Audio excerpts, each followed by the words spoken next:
All good. We'll kick off with James from Sky. Hi, Mikel. Hello. How's Gabriel coming on?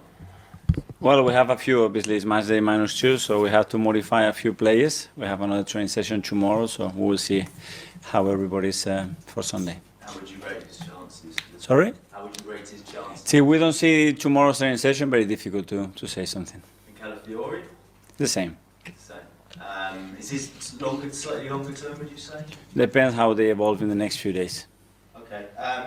Corners, you've been labelled the corner kings after your efforts this season. What do you make of that and how it's been taken? Well, we want to be the kings of everything. On set pieces, the best in the world. High press, the best in the world. Attacking open spaces, the best in the world. Best atmosphere in the stadium and the best. The best at everything. Before it was about we didn't score enough. We were soft defending. We didn't have mentality. We weren't physical enough. We could not challenge the top teams. 22 years, 17 years, 20 years without winning away from home in big matches. We want to be the best at everything. We want to have the best academy, the best individual development for players, the best of the best. Recruit the best players, best coaches. That's the aim. Just the kings then? That's the objective. If not, we have to go and do something else. A lot of people have been impressed with Declan Rice and Bukayo Saka's delivery as well. How hard a skill is that? How hard do they work on it? Well, they work like with any other kind of finishing, constantly. You know, we want to be a threat from everything that we do, and we have to take every opportunity to make it count and be a threat. Because Rice didn't originally take corners. That came about in your trip to UAE, Dubai in the winter. Can you tell us how that came about and whose idea it was? Adapt the players' qualities to the team needs and how we can exploit the qualities that we have within the squad in the best possible way. It's all about the players. Every tactic, every decision, every position in the pitch is towards that. And you've been compared, tongue-in-cheek, to Stoke. Are you planning any long throw plans? I understood very well what Berbatov said. It was in the best possible way, so we'll take it as a big compliment. A compliment? 100%, yeah. Because they were so good at it?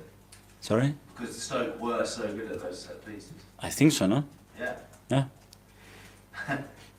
And just on Martin Odegaard, he'll make, if he plays, his 100th Great. captain. How important and integral a player is he? A massive player that he showed again on big matches what he can deliver, what the spirit that he brings to the team, the quality he has to play in the way that we have to play. So really happy.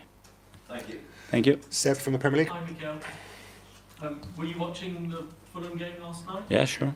What did you make of it? Is it going to be a big challenge? Yeah, a big challenge. Obviously, we experienced last year. We lost 5 points against them. I was being very complimentary about them, about the coach and what they do. So yeah, it's always a really tough place to go. And of course, they have a lot of former Arsenal players in their ranks, and one. I'm doing very well as well, which I'm very happy for them.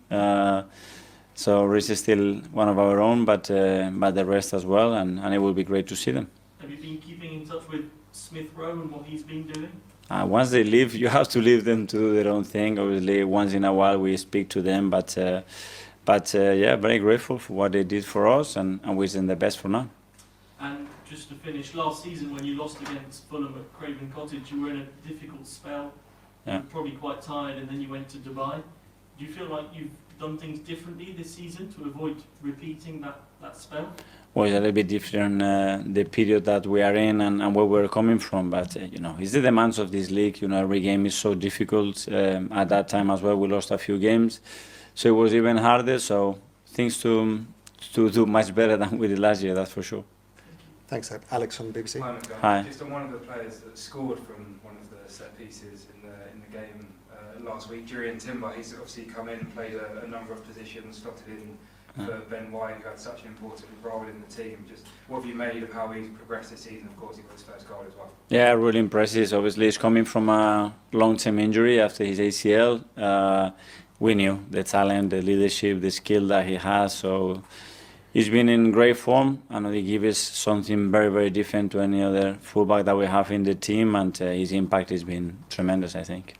You obviously have an incredible record from set pieces. There's 22 goals from corners since the start of last season. This clearly getting under the skin of opposition teams. You even had Gary Neville call Nicolas Jover the most annoying man in football. But what have you made of the... A lot of things, we take it as a compliment and just as a fuel to be better, because we are not perfect at all, even in that department or defending set pieces. We conceded 3 chances.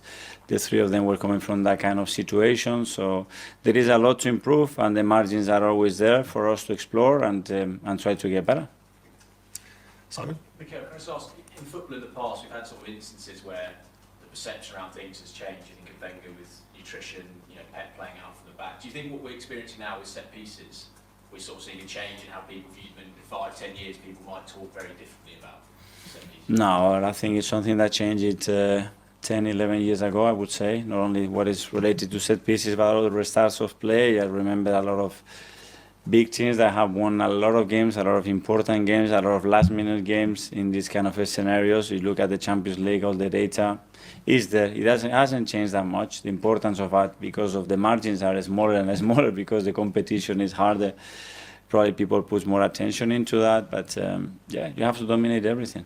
Can I ask you one about your backroom staff? We've heard that there's sort of talks to tie them down to new contracts. How important is that? When you obviously signed your new deal, how important was it for you that they also stayed with you as part of this? Yeah, we all try to do it at the same time. It's difficult because it's always 4 or 5 people that have to commit at the same time. It's not easy to do it, but I'm so happy with them. I value them at the highest level, and yeah, we all want to continue together, so hopefully it will be resolved very soon. Jordan, Athletic. Mikel, you mentioned 10, 11 years ago, set-piece coaches became a thing just as you were finishing as a player. I just wondered, when did you realise yourself that it was undervalued in football, and how did you come to value a set-piece coach so much? Probably when I was a player, because I understood, I was at Everton, I understood how important they were, how difficult it was for the position as well, and then when I came here as well, and we had a period that in some big matches as well we suffered, and then we were out, and then I went to City, and I immediately realized that we had to do something about it, and continue to do that. I think you were quite instrumental in bringing Nico to City before Arsenal. Just tell us about how the 2 of you were introduced.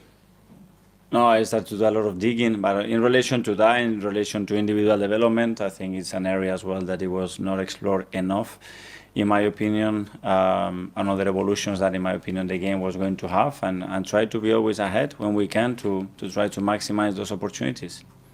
Kaya, Football London. Obviously, reunion with Bill this weekend. I just wondered, in that period where Martin was out and maybe we were missing a little bit of a creative player, was any part of you thinking, I wish we still had Emil in the squad?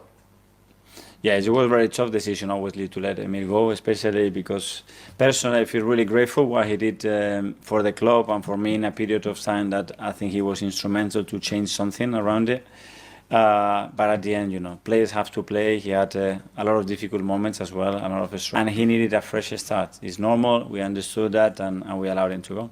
With that sort of depth behind Martin in those creative positions, I know you had to tweak the way you set up once Martin was out for a while, and Ethan is maybe the obvious backup. He's Luke 17 and thrown into 2 Premier League games, feels like a bit of a risk. Is there any sort of regrets or sort of apprehension about that area of the squad, or maybe you wish you had a bit more depth in that? No, we allowed Fabio to go as well because we wanted to create the room and the space for Ethan, and he has given us every reason to trust him. He's shown that he's ready to make the next step, and it's great to have him.